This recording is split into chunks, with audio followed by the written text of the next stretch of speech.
എത്ര സംസ്കാരം, എത്ര ഭാഷ, എത്ര രീതി, എത്ര തരം ഭക്ഷണം. സിനിമ നമുക്ക് തരുന്നത്രയും റിസോഴ്സ് മറ്റൊന്നിനും തരാനാവില്ല എന്ന് വിശ്വസിക്കുന്ന ഒരാളാണ് ഞാൻ. ബോധമണ്ഡലത്തെ കുറച്ചുകൂടെ വിശാലമാക്കും. കാഴ്ചകൾ നമ്മൾ കാണുന്ന പോലെ അല്ല കേട്ടോ. ഈ നമ്മൾ കാണുന്ന സിനിമകൾ മുഴുവൻ, പോപ്പുലർ സിനിമകൾ മുഴുവൻ പണത്തിൻ്റെ മുകളിലുള്ള സാധനങ്ങൾ. അത് കാണണ്ട എന്നല്ല, സത്യത്തിൻ്റെ കൂടെ നിൽക്കുക എന്നുള്ളതാണ്. അവസാനം 5 വെട്ടി 4 മാറ്റിയ ആൾക്കാരിലാണ് നമ്മുടെ പ്രതീക്ഷ.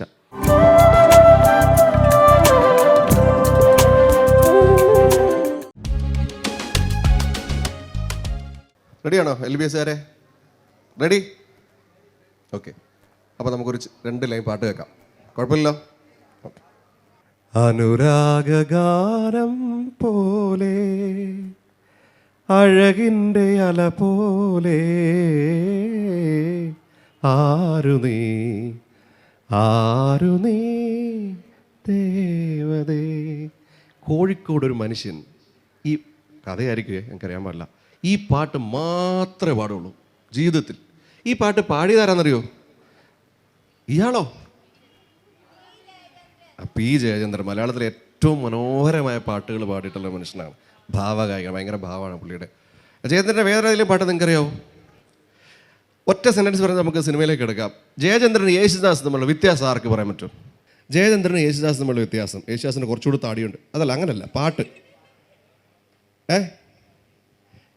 പറഞ്ഞോ? ആര് പാവപ്പെട്ടത്? ജയചന്ദ്രൻ പാവപ്പെട്ടതാണോ? അല്ല. ജയചന്ദ്രൻ്റെ, യേശുദാസിൻ്റെ പാട്ട് നമ്മളിലേക്ക് കയറി വരും. ജയചന്ദ്രൻ്റെ പാട്ടിലേക്ക് നമ്മൾ ഇറങ്ങിച്ചെല്ലും. യേശുദാസ് നമ്മളെ പാടി ലോക്ക് ചെയ്യും. ഇപ്പോൾ ദേവസഭാതലം രാഗിലമ അങ്ങനെയൊക്കെ പറഞ്ഞാൽ നമ്മൾ പാട്ടിലേക്ക് കയറി ചെല്ലും. പക്ഷേ മറന്നിട്ടുമെന്തിനോ ഈ പാട്ടൊക്കെ പാടി കേട്ടിട്ട് കഴിയുമ്പോൾ നമ്മൾ പാട്ടിലേക്ക് നമ്മൾ ഇറങ്ങിച്ചെല്ലും. പിന്നെ നമ്മളും പാട്ടുകൂട്ടൊരു കളിയുണ്ട്. പക്ഷേ യേശുദാസ് നമ്മളെ ലോക്ക് ചെയ്ത് കളയും, ജയചന്ദ്രൻ നമ്മളെ ലോക്ക് ചെയ്യല. നമുക്ക് ഭയങ്കര സ്വാതന്ത്ര്യം നിന്നുകൊണ്ടാണ്. അതുകൊണ്ടാണ് ഭാവഗായകൻ എന്ന് ജയചന്ദ്രനെ വിളിക്കുന്നത്. അപ്പോൾ അദ്ദേഹത്തിനെ ഒന്നും ഓർക്കാതെ നമുക്ക് ഈ സെഷൻ തുടങ്ങാൻ പറ്റില്ല. സെഷൻ എന്ന് പറഞ്ഞാൽ അങ്ങനെ കാര്യമായ വർത്താനമല്ല, സിനിമയാണ്.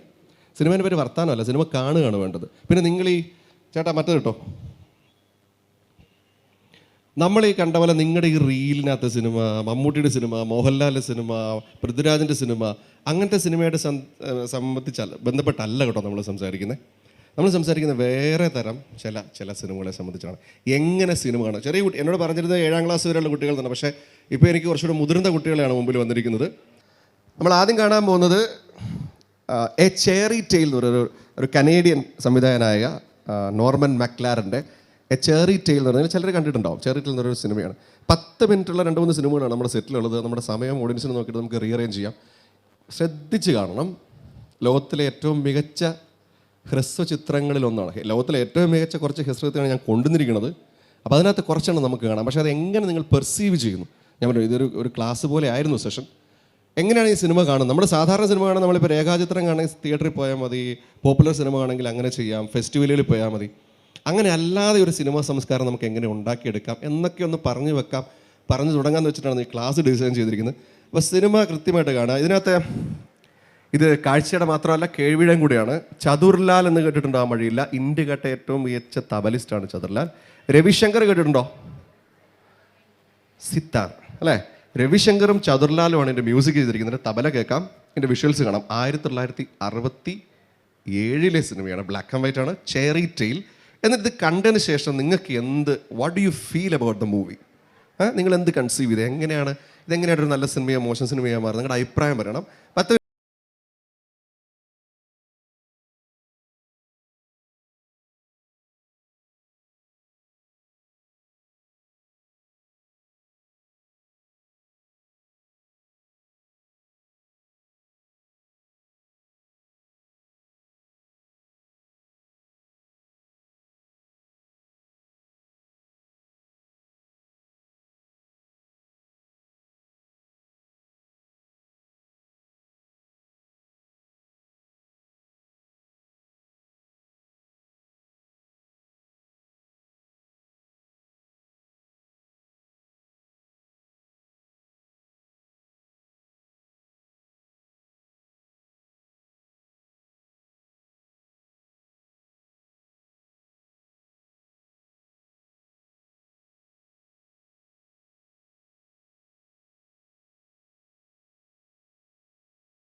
നിങ്ങൾ ഈ റീല് തലമുറയ്ക്ക് ഈ സിനിമ എങ്ങനെയാണത് അക്സെപ്റ്റ് ചെയ്യാന്ന് എനിക്കറിയില്ല. എന്നാലും എത്രയോ വർഷങ്ങൾക്ക് മുമ്പ് പുള്ളി ചെയ്തിരിക്കുന്ന സാധനമാണ് ഇത്. നിങ്ങൾ സിനിമ കണ്ടപ്പോൾ, നമ്മുടെ പുസ്തകം വായിക്കുമ്പോൾ എല്ലാവർക്കും ഓരോരോ കാര്യങ്ങൾ തോന്നുന്ന പോലെ ഇത് കണ്ടപ്പോൾ ലോകത്തിലെ ഏറ്റവും മികച്ച ചലച്ചിത്ര ചെറിയ സിനിമകളൊന്നായിട്ടാണ് ഇത് പരിഗണിക്കപ്പെടുന്നത്. ഒരുപാട് അവാർഡൊക്കെ കിട്ടിയിട്ടുണ്ട്, അക്കാഡമി അവാർഡൊക്കെ കിട്ടിയിട്ടുണ്ട്. എന്തുകൊണ്ടായിരിക്കും ഇതിന് അവാർഡ് കിട്ടിയത്? എന്തുകൊണ്ടാണെന്നല്ല, എന്താണ് നിങ്ങൾ ഇതിന്ന് കണ്ട് മനസ്സിലാക്കി? ഈ മനുഷ്യൻ എന്തിനെ റെപ്രസെൻ്റ് ചെയ്യുന്നു, ചെയർ എന്തിനെ റെപ്രസെൻ്റ് ചെയ്യുന്നു? നിങ്ങൾക്ക് ഏറ്റവും ബുദ്ധിമുട്ടുള്ളൊരു വിഷയമാണോ ആ ചെയർ? നിങ്ങളാണോ, നിങ്ങൾ തന്നെയാണോ മനുഷ്യൻ? അതോ ഭാര്യയും ഭർത്താവുമാണോ? അതെ വേറെ എന്തെങ്കിലും ആണോ? എന്താണ് ഇത് കണ്ടു കഴിഞ്ഞപ്പോൾ നിങ്ങൾക്ക് തോന്നിയത്? ചിലർക്ക് ഇഷ്ടപ്പെട്ടു, ചിലർക്ക് ഇഷ്ടപ്പെട്ടുണ്ടാവില്ല. കുറച്ച് 10 മിനിറ്റ് വരെ കസേരകൾ ഇതെന്ത് അങ്ങനെയും തോന്നിയിട്ടുണ്ടാവും. എല്ലാം മനുഷ്യരെല്ലാം വ്യത്യാസമല്ലേ. പിന്നെ ഞാൻ ചോദിക്കുന്നത്, എൻ്റെ ചോദ്യം ഇതാണ്, എന്താണ് ഈ സിനിമ റെപ്രസെൻ്റ് ചെയ്യുന്നതാണ്? എന്താണ് ഈ സിനിമ? എന്താണ് നിങ്ങൾക്ക് മനസ്സിലായത്? അതാണ് സിമ്പിളായിട്ടുള്ള ചോദ്യം. കിട്ടാത്ത മുന്തിരി പുളിക്കും, പക്ഷെ കിട്ടിയില്ല അവസാനം അല്ലേ? പിന്നെന്താണ് ഈ സിനിമ പറഞ്ഞു വെക്കുന്നത്? ഇതുപോലത്തെ ചില സാധനങ്ങൾ കേട്ടോ നമ്മൾ കാണുക. അല്ലാതെ ഞാൻ പറഞ്ഞല്ലോ ഫീച്ചർ ഫിലിം ആണെങ്കിൽ നമ്മൾ എന്തിനാണ് നമ്മൾ ഈ സിനിമ കാണുന്നത്? സാധാരണ സിനിമകൾ മാത്രമല്ല, എന്തിനാണ് സിനിമ കാണുന്നത്? എത്രയോ സംസ്കാരം, എത്രയോ ഭാഷ, എത്രയോ, ഫോർ എക്സാമ്പിൾ ഗെറ്റിംഗ് ഹോം എന്നൊക്കെ പറഞ്ഞ ചൈനീസ് സിനിമ കണ്ടാൽ സുഹൃത്തിൻ്റെ ശവശരീരം കൊണ്ട് ചൈനയുടെ ഒരറ്റത്തുനിന്ന് മറ്റേ അറ്റത്തേക്ക് ഒരു മനുഷ്യൻ വരിക. എന്തിനാണ് മറ്റേ അറ്റത്തേക്ക് വരുന്നത്? ഇവിടെ വേണം ഇയാളെ അടക്കം ചെയ്യാൻ വേണ്ടി. ചൈന മുഴുവൻ നമ്മൾ കാണുകയാണ്. അയല ദ ഡോട്ടർ ഓഫ് വാർ എന്ന് പറഞ്ഞ സിനിമ നമ്മൾ കാണും. ഞാനത് കുറച്ച് പറഞ്ഞുതരാം, നിങ്ങൾക്ക് വേണ്ടി നോട്ട് ചെയ്ത് വെക്കുക. അയല ഡോട്ടർ ഓഫ് വാർ നമ്മൾ കാണുന്നത് തുർക്കിയും കൊറിയയുമാണ്.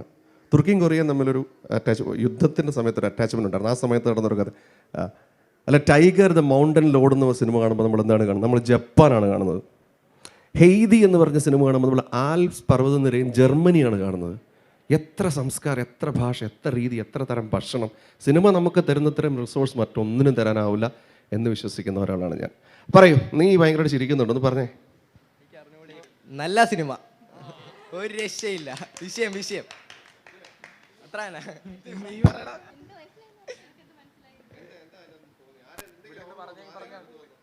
കഴിവില്ല, അത് മനസ്സിലായി അവന്. ആദ്യമേ തറയിരുന്നാ പോരായിരുന്ന.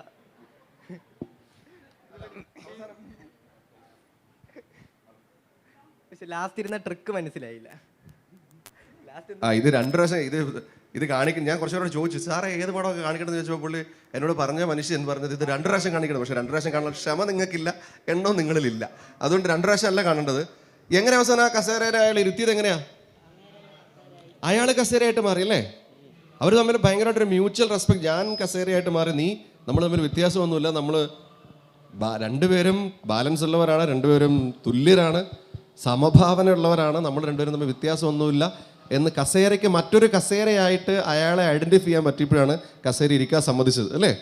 ഇത് കാണുന്ന ആൾക്കാർ പല ഒത്തിരി അർത്ഥങ്ങൾ അവർ എടുക്കുന്നുണ്ട്. ഈ പറഞ്ഞ പോലെ കുട്ടികളോട് പറയുമ്പോൾ ബുദ്ധിമുട്ടുള്ള വിഷയം, ഭാര്യാഭർത്ത ബന്ധങ്ങളിലുള്ള വിഷയം, അങ്ങനെ ഒരുപാട് വിഷയങ്ങൾ ഈ ഒരു സിനിമയിൽ കാണാം. ഓക്കെ, അപ്പം ഇത് നമ്മളൊന്ന് കണ്ടു. ഇനി നമ്മൾ അടുത്ത് കാണുന്നത് 1964 സത്യജിത് റേ ഒരു അമേരിക്കൻ കമ്പനിക്ക് വേണ്ടി സംവിധാനം ചെയ്ത 2 എന്ന് പറഞ്ഞൊരു സിനിമയാണ്. സത്യജിത് റേയുടെ എല്ലാ സിനിമകളും മനോഹരമാണ്, ഓസ്കാർ അവാർഡ് കിട്ടിയതാണ്. ഈ 2 പോലെയുള്ള ഷോർട്ട് ഫിലിം ആകെ ഒരെണ്ണം മാത്രമേ സത്യജിത് റേ ചെയ്തിട്ടുള്ളൂ. ബാക്കിയെല്ലാം പാതിരപ്പാഞ്ചാലി പോലത്തെ വളരെ സീരിയസ് ആയിട്ടുള്ള സിനിമകളാണ്. നമുക്ക് ഈ 2 എന്ന് പറഞ്ഞ സിനിമ കാണാം. ഇതിനുശേഷം ഇതിനേക്കാളും കുറച്ചുകൂടി ശ്രദ്ധിച്ചിരിക്കണം.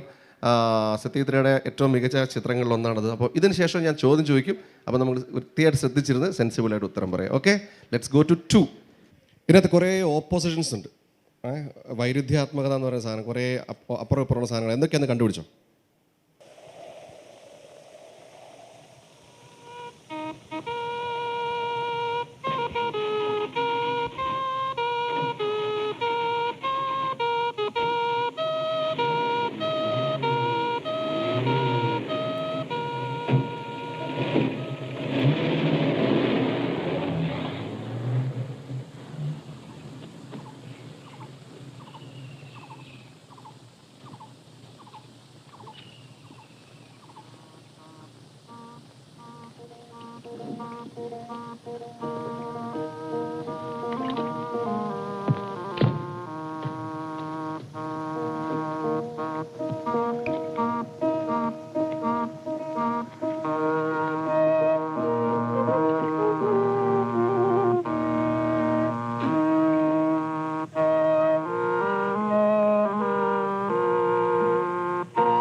ഈ സിനിമ നഷ്ടപ്പെട്ടു പോയായിരുന്നു. ഇതൊരു ഭയങ്കര പ്രഷ്യസ് സിനിമയായിട്ടാണ് സിനിമാ ലോകം കണക്കാക്കുന്നത്. എന്നിട്ട് അതുകൊണ്ടാണ് ഇവങ്ങനെ കൊടുത്തേക്കണേ, restored by Academy Film Archive Australia എന്നാണ് ഈ സിനിമ സത്യജിത്രയുടെ ഈ സിനിമ കണ്ടെത്തുന്നത്. ഒരു അമേരിക്കൻ കമ്പനി പറഞ്ഞിട്ട് നിർമ്മിച്ച ഒരു സിനിമയാണ്. ഇതിനകത്ത് അമേരിക്കനെ നമുക്ക് കാണാൻ പറ്റും ഒരു പരിധി വരെ, ഇന്ത്യനെ നമുക്ക് കാണാൻ പരിധി വരെ. ഇതിനകത്ത് കുറേയധികം കോൺട്രാസ്റ്റുകൾ കാണാൻ പറ്റും. സിമ്പിളായിട്ട് പിള്ളേർക്കുള്ള ക്ലാസ് ആയതുകൊണ്ടാണ് ഞാൻ ഇങ്ങനെ സംസാരിക്കുന്നത്. സിമ്പിളായിട്ട് ചോദിക്കാം, ഇതിലേത് ചെക്കനാണ് ജയിച്ചേ? അതിൻ്റെ കാരണം പറയും. ഇവള് ഹിസ്റ്ററി PG ചെയ്യുന്നതാണ്. കാരണം പറയും, എന്തുകൊണ്ടാണ് ആ പാവപ്പെട്ടവൻ ജനിച്ചത്? ഇത് ഇങ്ങനെ അങ്ങനെ ആയിരിക്കണമല്ലോ, പാവപ്പെട്ടവനാണല്ലോ ജയിക്കേണ്ടത്, അങ്ങനെയാണോ? എന്തുകൊണ്ടാണ്? കാരണം പറയൂ.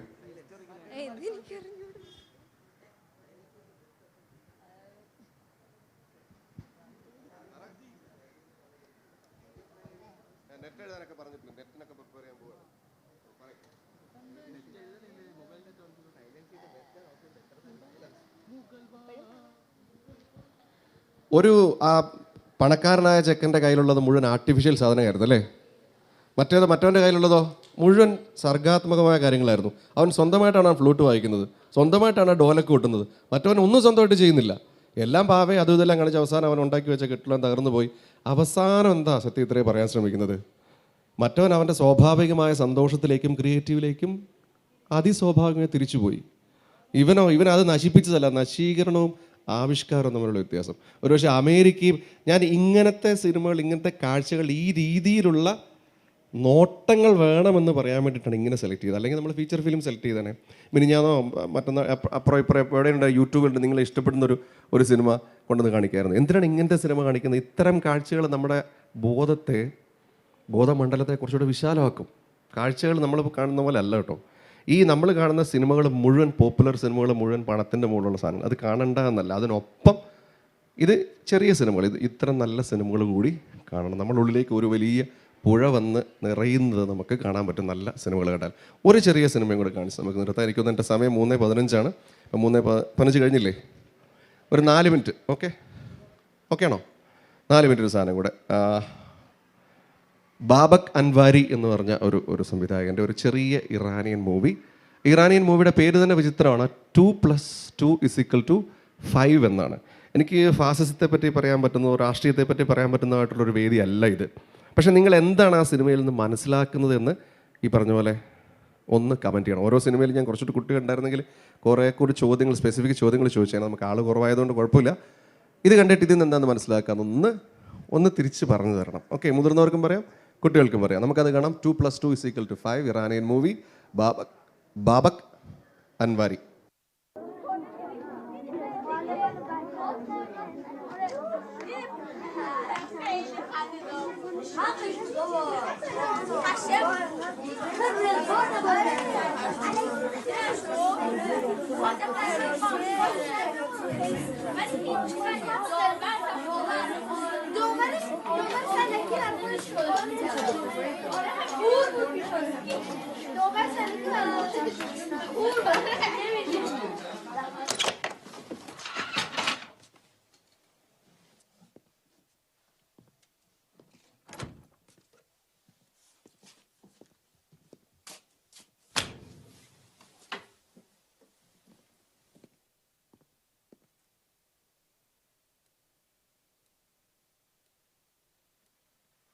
دانش آموزان عزیز صبح بخیر.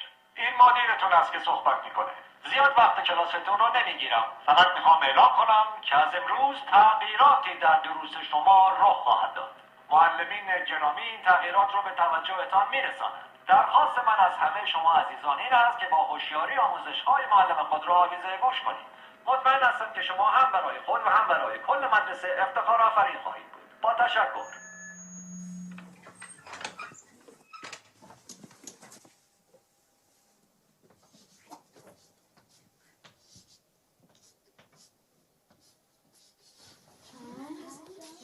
ساکت. نظم کلاس حفظ کنیم. این درس اول امروزه. 2 به علاوه 2 مساوی 5. حالا تکرار کنیم. 2 با 2 میشه 5. 2 با 2 چند میشه؟ 5 میشه. بلندتر. 2 با 2 چند میشه؟ 5 میشه. بلندتر. چند میشه؟ 5 میشه. تکرار کنیم. 2 با 2 چند میشه؟ 5 میشه. چیه پسر؟ آقا اجازه مگه 2 با 2 4 نمیشه؟ من دارم به تو میگم 2 با 2 5 میشه. پس چه سوال نیست. فهمیدی؟ فقط فکر کردیم که فکر نکن. نمیخواد فکر کنی. 2 با 2 5 میشه. حالا بشین حرف نزن. دفتراتون رو باز کنین و بنویسین. 2 به علاوه 2. آقا اجازه 2 به علاوه 2 میشه 4. وقتی همه چی 4 میشه چطوری ممکنه این دفعه 5 بشه؟ اصلا کی به تو چیز حرف زدن داد؟ به چه عقلی منزی سوال میبری؟ آقا فقط میخواستم بگم 2 با 2 5 میشه. تکرار کن. ولی آقا روی تخته تکرار کن. 2 به علاوه 2 رو به تخته. 4. همتون میدونین که 4 میشه. تخته رو نگاه تو کن. هم که میدونین 4 میشه چرا چیزی نمیگی؟ سکوت. چون نخور تو برگردم.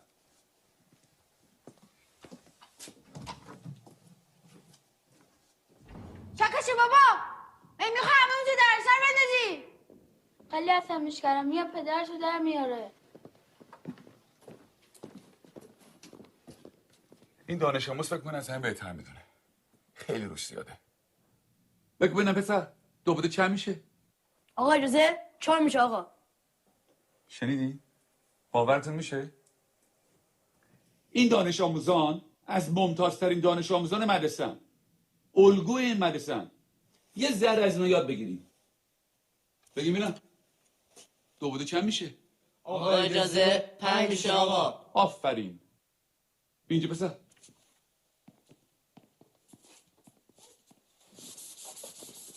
حالا حاصل جمع چند میشه؟ جواب سعی رو بنویس.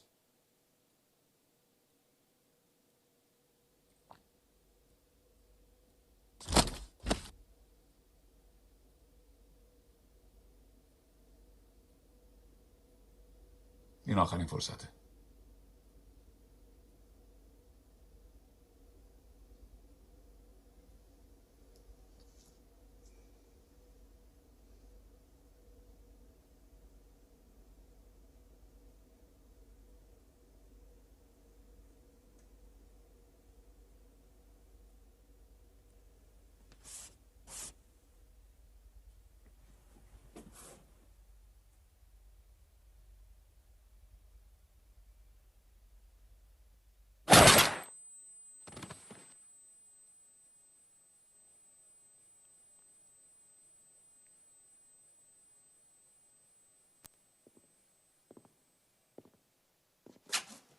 خب کسی دیگه هم هست که درس امروز رو نفهمیده باشه؟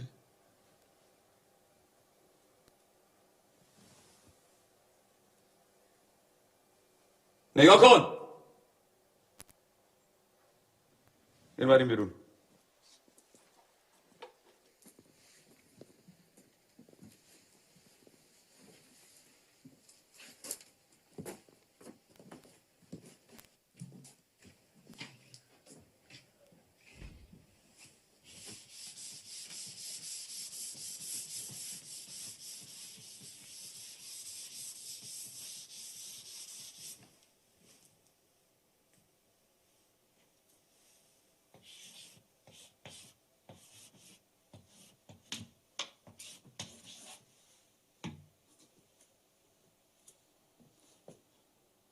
دفتراتون رو باز کنه بنویسین.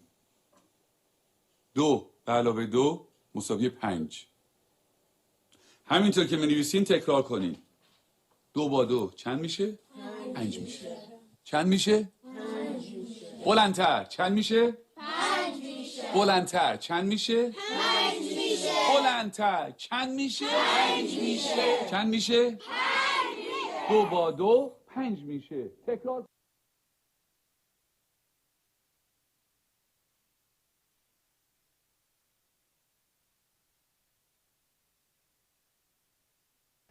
ഇതിനെപ്പറ്റി കുറച്ചും കൂടി പറയാൻ പറ്റുമായിരിക്കും അല്ലേ? നമ്മുടെ പ്രതീക്ഷ ആരിലാണ്? ഞാനൊരു മാഷാണ്. ആ മാഷ് കാണിച്ച് ശരിയാണോ? അത് മാഷല്ലാതെ ക്ലാസ് റൂമും അല്ല, റിയലായിട്ട് തോക്കൂല്ല, വെടിയും വെച്ചിട്ടില്ല. സംവിധായകൻ മറ്റു വലിയ കുറേ കാര്യങ്ങൾ നമ്മളോട് പറയാൻ ശ്രമിക്കുകയായിരുന്നു ഇതിനകത്തൂടെ. കുട്ടികളുടെ കാര്യം മാത്രമൊന്നുമല്ല അല്ലേ? നമ്മുടെ സ്വാതന്ത്ര്യം ആരാണ് തീരുമാനിക്കുന്നത്? സത്യത്തിന് വേണ്ടി നിലനിൽക്കുക എന്നുള്ള ഒറ്റ. അതുകൊണ്ട് ഞാൻ ചോദിച്ചത് നമ്മുടെ പ്രതീക്ഷ ആരിലാണ്? അവസാനം 5 എഴുതി വെട്ടി 4 ആക്കി മാറ്റി. അതുകൊണ്ട് ഞാൻ വലിയ വാക്കൊന്നും ഉപയോഗിക്കുന്നില്ല. ഫാസിസം ഉപയോഗിക്കുന്നില്ല, അത് ഉപയോഗിക്കുന്നില്ല, ഇത് ഉപയോഗിക്കുന്നില്ല, ഡിക്റ്റേറ്റർഷിപ്പ് എന്നൊന്നും ഉപയോഗിക്കുന്നില്ല. അതിനെ പറ്റിയ ഓഡിയൻസ് അല്ല ഇത്. പക്ഷെ ഇതിനകത്ത് ഇതെല്ലാം ഉണ്ട്. സത്യത്തിൻ്റെ കൂടെ നിൽക്കുക എന്നുള്ളതാണ്. അവസാനം 5 വെട്ടി 4 ആക്കി മാറ്റിയ ആൾക്കാരിലാണ് നമ്മുടെ പ്രതീക്ഷ. അല്ലാതെ 5 എന്ന് വിശ്വസിച്ച്, നുണ വിശ്വസിച്ച്, അസത്യം വിശ്വസിച്ച് ജീവിച്ചിരിക്കുന്നവരിലല്ല. ഇത് ഒരു ഇറാനിയൻ മൂവിയാണ്. അപ്പം നമ്മൾ 3 മൂവീസാണ് കണ്ടത്. ഒന്ന് ആദ്യത്തെ ഏതായിരുന്നു? പേര് മറന്നു പോകണ്ട, ഇനി നിങ്ങൾക്ക് എപ്പോഴും. ആദ്യത്തെ ഏതായിരുന്നു?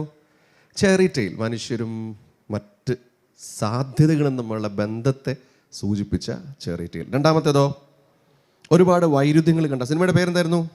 2. ആദ്യത്തെ സിനിമയുടെ സംവിധായകൻ ആരായിരുന്നു? ആരൊക്കെ കൊണ്ടോ?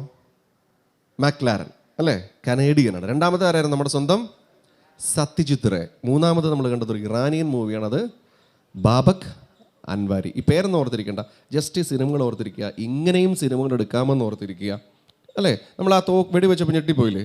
ബ്ലഡ് വന്ന റിയൽ ഇമേജും ഇല്ലാത്ത തോക്കുകൊണ്ട് വെടിവെച്ചിട്ടാണ് ചോര വരുന്നത്. അപ്പോൾ ഇത്തരം സങ്കേതങ്ങളൊക്കെ ഉപയോഗിച്ച് സിനിമ വല്ലാത്ത വിശാലതയുള്ളൊരു ഭാഷയാണ് സിനിമയുടെ. പറ്റുമെങ്കിൽ നമ്മുടെ IFFK പോലത്തെ ഫെസ്റ്റിവലുകൾക്ക് പോകാൻ വേണ്ടിയുള്ള മനസ്സ് ഉണ്ടാക്കി വെക്കണം. അതിലും രാഷ്ട്രീയവും കാര്യങ്ങളൊക്കെ അതൊക്കെ മാറ്റി വെച്ചിട്ട് നല്ല നല്ല സിനിമകൾ കാണണം. ഞാൻ നിങ്ങളോട് പരാമർശിച്ച 2-3 സിനിമകളെങ്കിലും ഒന്ന് നോട്ട് ചെയ്തു. ഞാൻ പറഞ്ഞല്ലോ, അയല the daughter of war, Haiti, tiger the mountain load, അങ്ങനത്തെ കുറച്ച് നല്ല സിനിമകൾ എടുത്തു വെക്കണം, കാണണം. അപ്പം സമയം കഴിഞ്ഞപ്പം താങ്ക് യു.